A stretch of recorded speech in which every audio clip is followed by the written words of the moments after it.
Hi everyone, it's Marisa Williams with Southern Technical College, and today we're going to talk about multiplying exponents. So when we multiply exponents, we're going to add them together. So this scary problem can be broken down a few ways.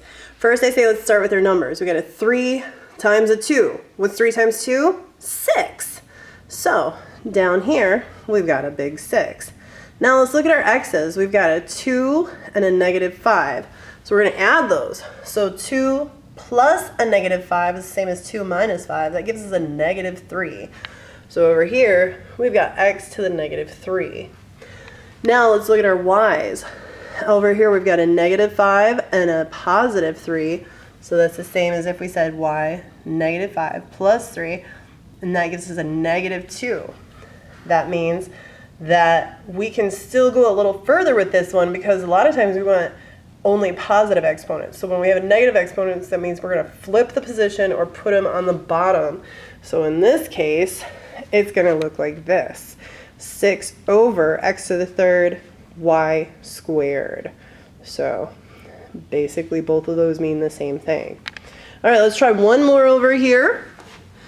Over here we've got 15a squared b to the negative 3 c to the 5th times negative 3 a to the negative 5, b to the 7th, c to the negative 2.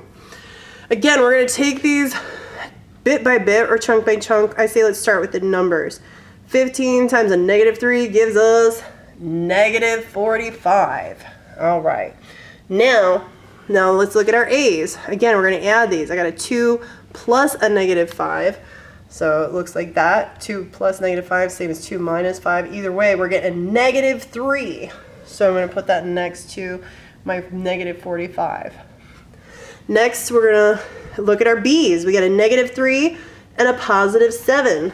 So b negative 3 plus 7 gives us a positive 4. We're going to sneak that in next door to our negative 3 there, or a to the negative third there. And we still got our c left.